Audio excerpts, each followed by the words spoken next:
Welcome to Figuring Out Homestead Life with Jenny and Allison. Hey, Allison. Hi, Jenny. How are you today? I'm okay. How are you? Good. Good. It's the sun shining. It's not extremely humid, and all the animals are together. Oh, what do you like? All the cows, goats? The cows, even Claire, little Yeah. baby Claire, is in with the big cows, who are in with the goats and the chickens and the no, not the turkeys. The turkeys are not in there. But the ducks are, so. Cool. That's fun. Yes. I've been seeing her on Instagram play with the big cows, so they Yeah. seem to be enjoying each other. It's funny. Yesterday I put her out there after I fed her, and she wanted to play with Ethel, and Ethel was like, nope. And she just like kind of pushed her back up the hill Oh. backwards. She was trying to play with her, and it was funny. Yes. What's going on in your world? I don't think too much. Made some sourdough hamburger buns the other day. Those came out pretty good. Just been picking some green beans and starting to finally get some stuff out of the garden. So I don't think nothing too exciting. Just regular old stuff. Yeah. What about you? So I think I texted you that I killed my sourdough starter. Oh, yes. Yeah. It wasn't fruit flies that were in it, but there was some kind of bug growing in it. So I tossed it, and I'm getting another batch from a friend who she makes and sells sourdough. So she was going to drop it off this morning, but she said things just kind of went sideways. And so she said, can we reschedule? And I said, sure, I'm not in a hurry. Yeah, that's sad. I wonder how they got in. What do you cover yours with? I cover Like it with a cheesecloth. Okay. But I didn't have it sealed. Like I didn't put a rubber band around it like I do with the kombucha. Yeah. Okay. So, yeah. Because I do a coffee filter on top of mine. Oh, that's a good idea. Yeah, That would maybe be a little like finer of a weave. yes. So Is that what you put yeah. on top of your kombucha too? No, my kit came with, I think it's like butter muslin, it's called. It's for making cheese. It came with it. So I've just been using that. Okay. Yeah, because I feel like, I don't know, I think fruit flies and stuff would get in cheesecloth, I feel like. I think they can. Yeah, so I don't Yes.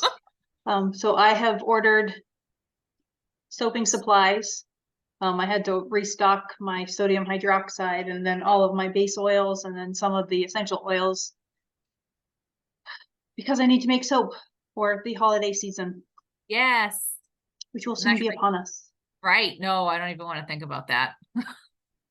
Yeah, it's already July. I know it's been such a crappy summer here too. I'm like, and it's like it's the end of July, not even, I'm like, oh my gosh. It's gonna be winter before we know it. Sad. That's scary. Yeah. No. Yeah. Let's just pretend that's not happening.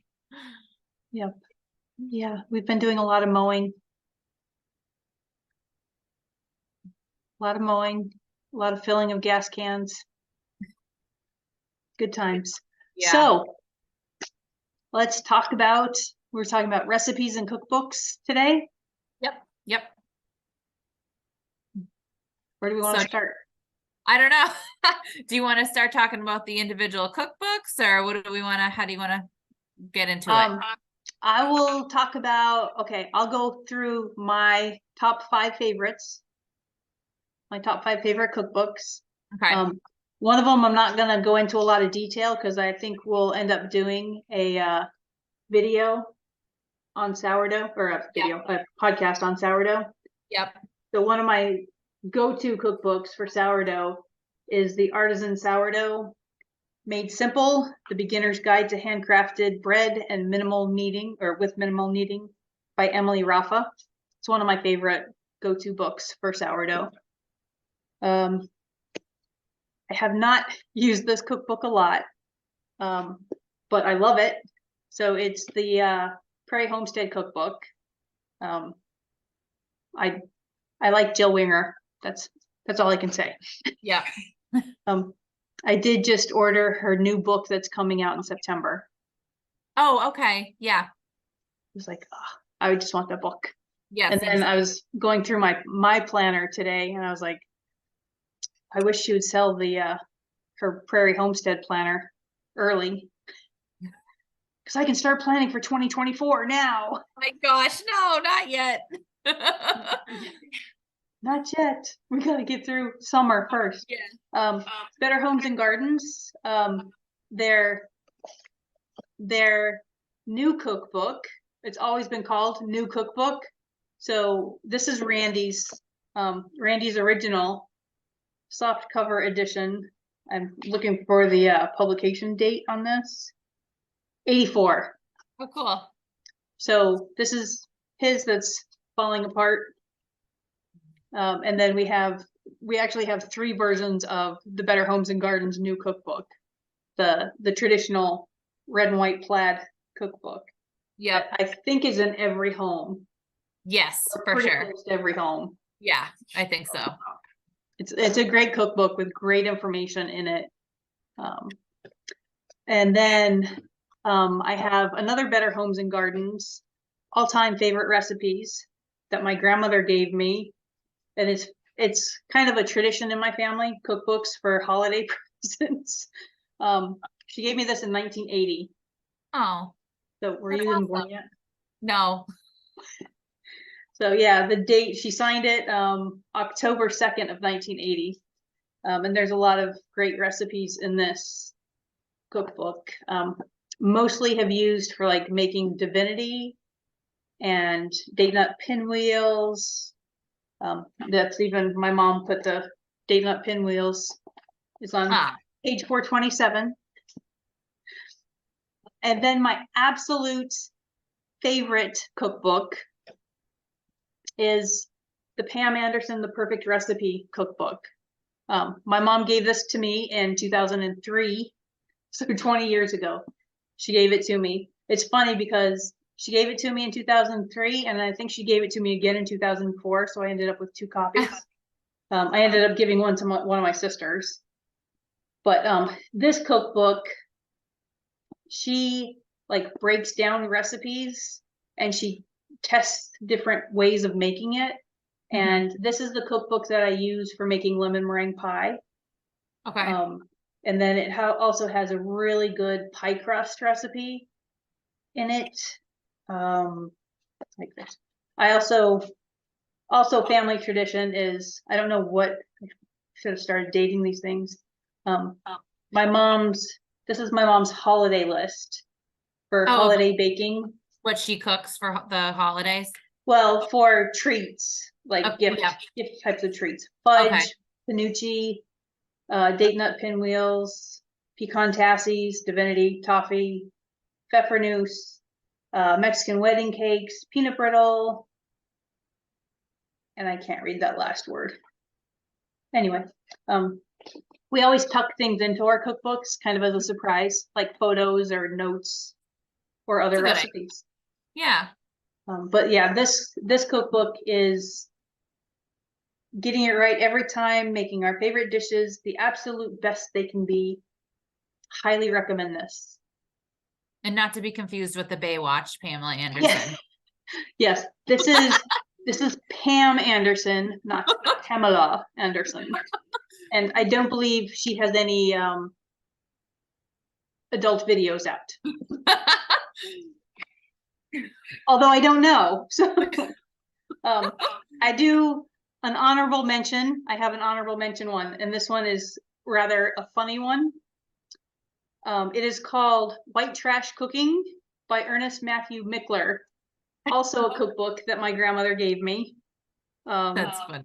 It's she said a terrible name, and she's got handwriting all throughout this cookbook. And on the cover she wrote a terrible name, but this is some good cooking. There is actually recipes in here for squirrel, just in case we ever you never know, decide to eat squirrel. Fried cucumbers, Betty Sue's sister-in-law's fried eggplant. Gotta say, I've never tried it. I don't think I've actually cooked anything out of this cookbook, but it's kind of a riot just to flip through. That's funny. I think So. I looked through that at your house one time and I remembered that there was squirrel recipes in there. Yeah, I'm sure there's lots of cookbooks that have squirrel recipes in there. Yep. And I yeah. think I'm going to be learning how to field dress a squirrel at my thing that I signed up for in a couple weeks. So then I can, cool. you know. Well, you'll use be those prepared, skills. way Yeah. more prepared than I am. So you want to talk about your? Yeah. So, I have 5. Well, I have a lot of cookbooks. Some I really like just for pictures or for inspiration, but I picked the 5 that I use the most often. So my first one is the one that you also mentioned, Prairie Homestead Cookbook by Jill Winger. So, Is and there I a did recipe in that you use a lot? Sorry, Yeah. I interrupted you. No, that's okay. Yeah, I think I've cooked almost everything in the cookbook. But I did note some of my favorites. So there's saucy spiced beef and onion, the farmhouse beef stew, stuffed peppers, old homestead pie, rustic sausage potato soup is one of our favorite meals that's in there. I also do the buttermilk biscuits a lot. I do the cornbread a lot. I make the tortillas many times a month that are in there. I've done the sourdough flapjacks and the cream puffs. So those are my favorite things in there. So, but I've made much more. Everything I've made in it's been really good. Can I ask you a question? Yeah. Sorry, I like to ask questions as we go. Yeah. On the tortilla recipe, do you use lard? Yes. Okay. I think you have to. Like, I feel like that's like the key to making them really good is you need lard. For me, growing up in New Mexico, it's like if you don't make it with lard, you're not making it right. Yeah. I think she says you can, I'm pretty sure it says in there you can use coconut oil because not everyone probably has lard or they don't know how to get it or whatever. But Yeah. I think you need to make it with lard. I agree. Okay. And I just got a tortilla press because I was making tortillas so often. I was just rolling them out, you know, with the, but I just bought a nice cast iron tortilla press. Cool. So, increase my speed. It'll up your game, your tortilla game. Sorry. Okay. No, that's fine. The only other thing I wanted to say about this cookbook too, which is cool, is in the back of it, there's a homesteading section. So she does go over how to do like basic animal husbandry. There's gardening. She also has how to make different pantry staples, like different cheeses, breadcrumbs, vanilla extract, stuff like that. So it's kind of a cool, a lot of information in the book. So the next one I have is Bread for Life.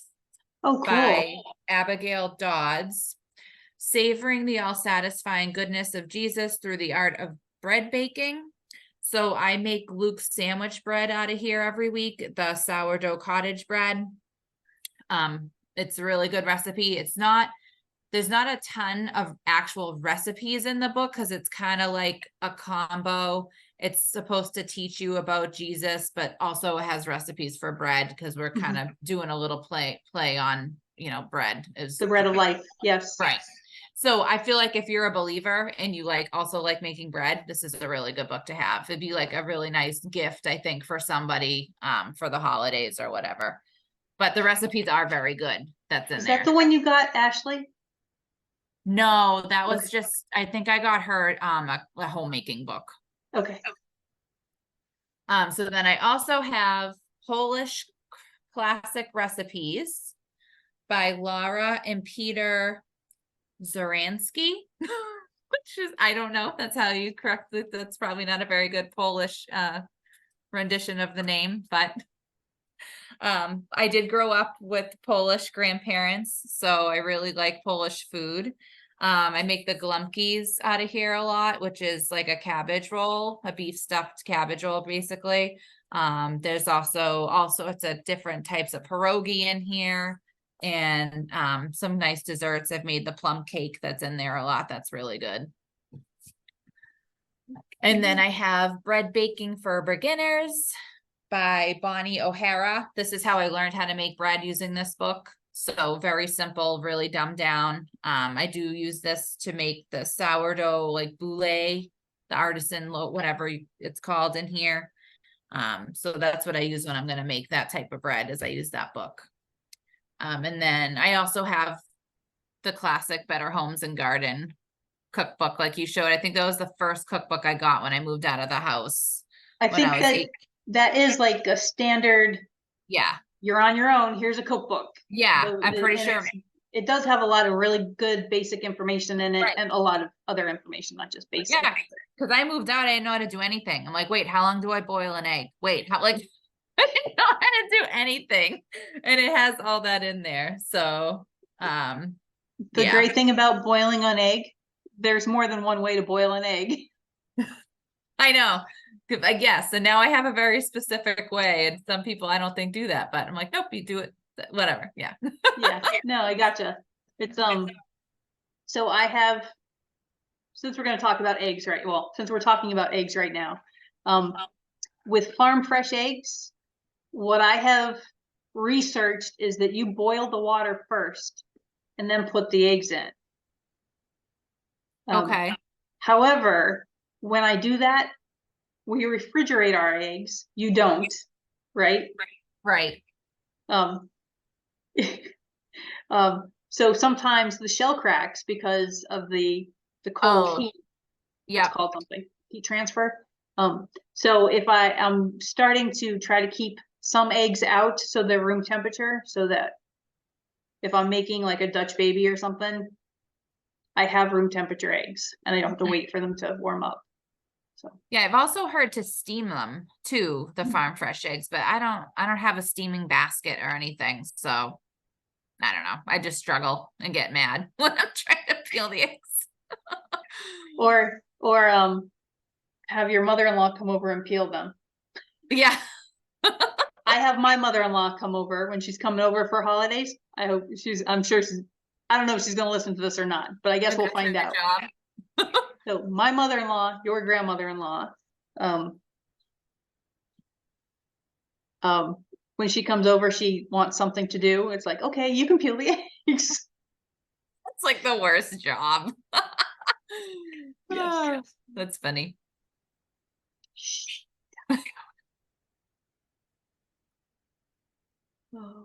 I do also want to say, I do have like a bunch of not a bunch, a couple ebooks that I really like for, from Venison for Dinner. That's her Instagram handle. And I've just printed them off and, 3-hole punched them and put them in, like 3-ring binders, because I need to have like a paper thing. I can't just look at it on my phone. Right. So, I get that. Yeah, that's those are another couple good resources too. And she has a blog. You can find all sorts of recipes on her blog too. So Venison for Dinner, do you know her name? It's Kate. I don't remember her last name. It's like something with an S. Okay. She's from Canada. Not Schneider. Something like that. She's from Canada.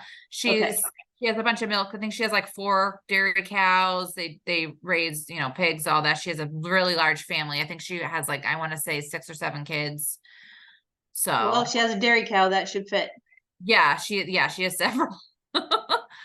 So yeah, and thinking about raw milk and then thinking about getting a dairy cow. Woohoo! Raw milk. My raw milk shirt. It's like with just 2 of us in the house, that'd be way too much milk. I mean, I know. We'd be giving it away. You just have to get really good at making cheese. Really good at making cheese and yogurt and sour cream and cottage cheese. Everything. Yeah.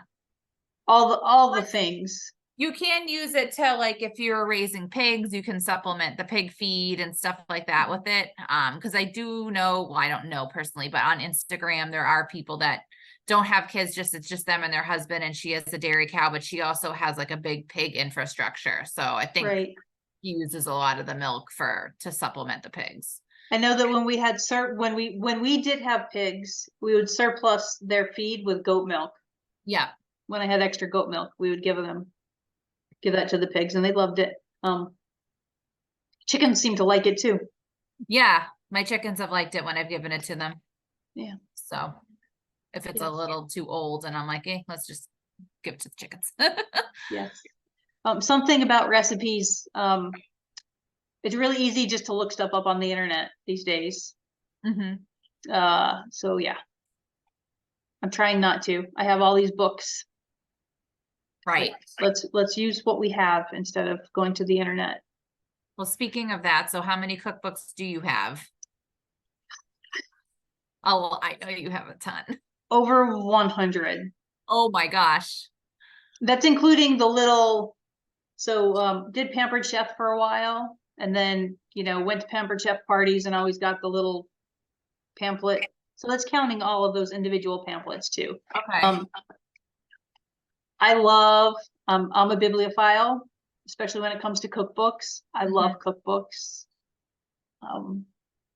Yeah, I really love cookbooks. I do too. I don't have that many. I probably have 40, I want to say. Okay. But I have been, I do I go thrifting a lot. So I go to a lot of, antique stores or just secondhand stores. That's one of the things I always look for is old cookbooks. So I do have some some from the 50s, some from the 40s. I have scored like the Julia Child's French cooking books. So I don't have that one. I found some good scores at like even Savers, Goodwill. So cool. That's awesome. Yeah, I do like collecting them. They're just fun to look at, even if you're not, because I don't even use recipes all the time when I'm cooking dinner, but I'll look through the cookbook for inspiration a lot of times if I'm like stuck in a rut. I'm like sick of cooking the same. I feel like I've been cooking the same meals every week for months. I'm like, okay, I need something. We need to like switch it up here. So I'll just look through them and just kind of get some inspiration. Sometimes I follow the recipe, all the way, but sometimes it's just as an idea. Guide. Yeah. Yes. I did just listen the Ancestral Food podcast. Yeah. Did you listen to their most recent episode? No, I don't think so. What was it about? It was about food. Oh, well, it's always about food. It was, Andrea was interviewing a lady that lives in South Texas. Oh, no, I haven't heard this one. It's a really good one, and she has a cookbook. Oh, okay. Because Ancestral Kitchen, they have their own cookbook that I want to get. It's an ebook, an e-cookbook, and I want to get it. I cannot remember the lady's name without looking it up. But it sounded amazing. She also, Schneider, her last name's Schneider. That's why I was asking about Schneider. Oh, okay. Is it Ann Schneider? She's on Instagram. You probably already follow her. What's her Instagram handle? Do you know? Schneider Peeps. Oh, no, that doesn't sound familiar. Oh, they raise chickens and honeybees. And she does a lot of cooking from scratch. No, I'll have to listen to that. I think I'm a little behind on my podcasts. Okay. So mowing, Randy got me some really nice earbuds that fit very nicely in my ears. So with mowing and then driving to and from picking up grandchildren, I'm listening to a lot of podcasts in the car. Yeah. Cool. Not all of them are homesteading or cooking podcasts either. Yeah, we'll have to do an episode about our favorite podcasts. Yes. Yes, that sounds like a great topic. Back to recipes. Yes. Do you have any family recipes? So we don't really have a lot of family recipes. It doesn't seem like people write stuff down really. I did find, so my Polish grandparents, they recently passed away, and their house had to get emptied out, cleared out, whatever, just because the house was going to be sold. So someone did come across a recipe book and there were handwritten recipes in there. So I was like, oh my gosh, can I please borrow these for a little while? So I compiled them and I made this cookbook. That's cool. Yeah, this is my grandma and my grandpa for people watching. And I called it Our Polish Kitchen. So I collect whatever was handwritten, because there were just some like newspaper clippings or like old magazines. So I saved the handwritten ones and I put them all in here, and I made a copy of this book for all my cousins. That's awesome. That's super sweet. Yeah. So these are like the only real like family recipes I guess I have. Because Okay. everything else, you know, my mom's like, oh, just do this, that, like, but it's not a recipe per se. Right. What about Right. you? You just showed you have some, obviously. I showed I have some, and actually some of them,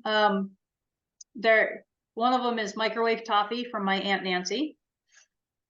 We learned how to make that probably back in the 80s, I think. Mm. Well, when microwaves first came out, I think we started making this, which would have been in the 80s in our Right. household anyway. We didn't get a microwave. I remember when my mom got her microwave. So it's microwave toffee. It's chocolate and sugar and pecans, and it's really good. I'm not going to go through that exact recipe. Another recipe that I received and had to handwrite down was from your mother-in-law. And it is her sweet potato casserole recipe. Oh yeah, that's good. Yes. I don't know exactly where she got it from, but I love this recipe. It is awesome. Thanksgiving and Christmas. Yeah, that or is if you like good. sweet potatoes. It's like a dessert and a vegetable side dish all in one. Absolutely. And the crunchy topping. Oh, yeah, that's a really good one. Sweet potato casserole. I'm glad that there's not a ton of people in the family that like sweet potatoes, because that means there's always leftovers. Right. And then this other recipe I got probably in the mid to late 90s. It's called Uncle Bobby's Marinade. It is a former relative. It's his marinade sauce, and it's great on pork, beef, and chicken. It's not like specifically for beef or specifically for pork. Yeah. It says vegetable oil. I've been using olive oil. You could probably use coconut oil. I'm thinking I could switch it out for coconut oil. Soy sauce, molasses, ground mustard, ground ginger. So dry ground ginger. And then 6 cloves of garlic. And you mix it in a blender and you just let it marinate. You can let it marinate for an hour, or you can let it marinate overnight. It is really good, very flavorful. Yeah, that sounds good. Yes.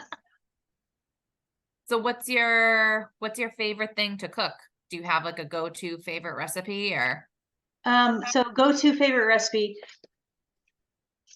It's probably not really even a recipe. I like doing baked chickens. I was asking Randy what his favorite thing is that I make, and he's like, "Are you gonna make it?" So I like to make a shepherd's pie. And a lot of the times, if we make mashed potatoes for a dinner, we'll have leftover mashed potatoes. So I will use those for the topping of a shepherd's pie. And basically just ground meat, season it, and put the potatoes on top of it and bake it. It's not really a recipe. Yeah. I'm sure there are recipes for it where you can spice it up, and yeah. It's a guideline. Yeah. Well, I feel like most, unless you're baking, I feel like most like cooking recipes are a guideline, really. And then you can kind of tailor it to how you like it. I mean, the baking's the really only ones you need to, you know, with the baking powder and stuff like that, you have to kind of be a little accurate. But with cooking, you can just do whatever you want. Yes. Do you, this is not one of the questions we talked about. I'm going to just kind of throw this out there. Do you remember the first time you ever cooked or baked something as a child?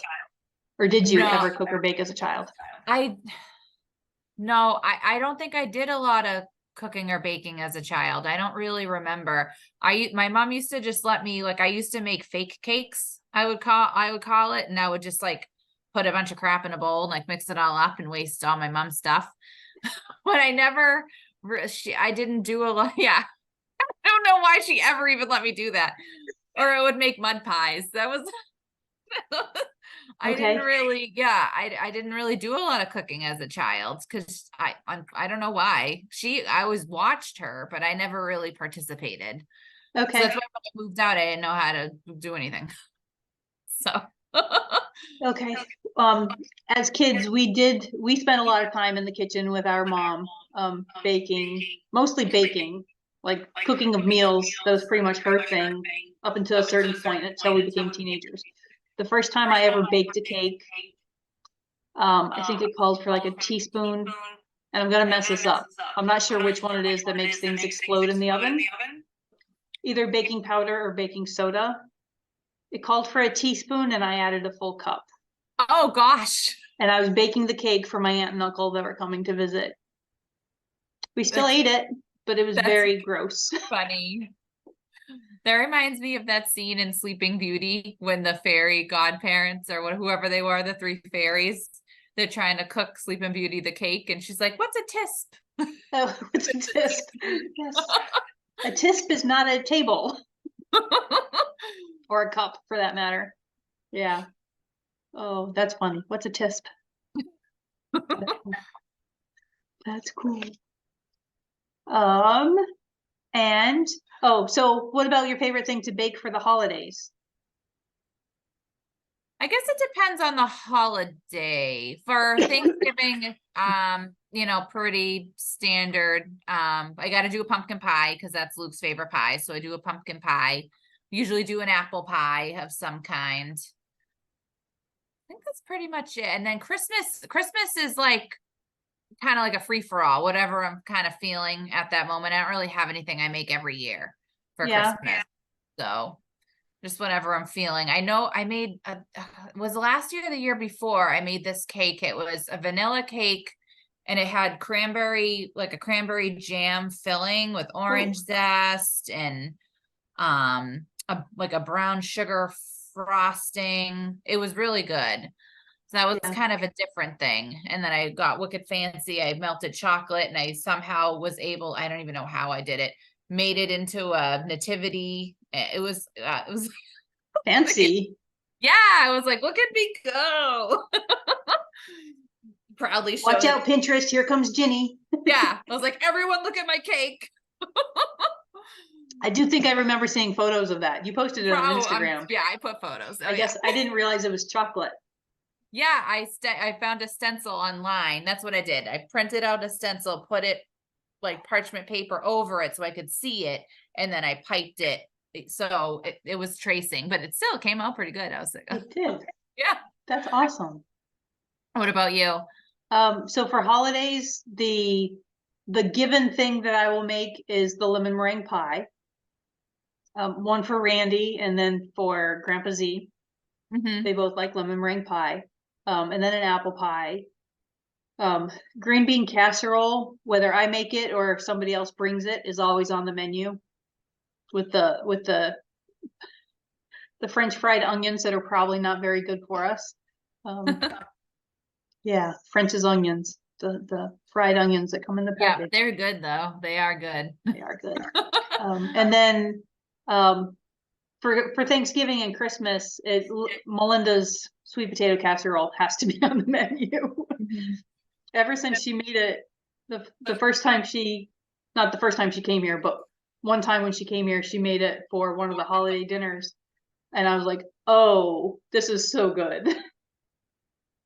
She makes it usually when she comes over to our house for Thanksgiving. And a lot of people don't like sweet potatoes here either. So there's because she makes a whole bunch of it because I'm like, oh, there'll be like 15 people. So she'll make a huge thing of it, but like 4 of those people like sweet potatoes. So there'll be a lot left over. It's pretty good cold too. Oh, is it? That's funny. Yeah. What I did last year with my leftover Thanksgiving stuff, I made this it was like called a day after Thanksgiving pie. Oh. And it was in a hot water dough, I think they call it. So it was in like a loaf tin, basically, like a bread loaf tin. And you Okay. layer all the leftovers in a one singular piece of dough that you form. So it's like you can hold it and carry it and walk around with it. They make it all the time. If you ever watch like British Bake Off or whatever that show is, they seem to make stuff like that a lot. But it was really good. I was like, I don't know how this is gonna turn out, but it was awesome. It was a good way to use the leftovers. Cool. Because it was everything, the turkey, the stuffing, the potato, the vegetable, like all just layered up. Yes. That's awesome. Yeah. Hey, so we talked about in one of our episodes, maybe it wasn't in one of our episodes, maybe we just talked about it offline about the possibility, and I'm putting you on the spot right now. We don't have to come up with an answer, but we talked about doing a giveaway. Yes.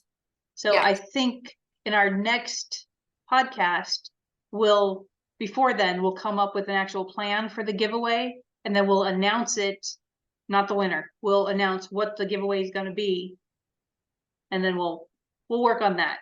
Yeah, that sounds good. Yeah, people. So giveaway time. Giveaway time, because we have like 50 views of our last podcast. Not views, 50 listens on the Yep. last podcast that we did on preserving. Oh, cool. And then I think there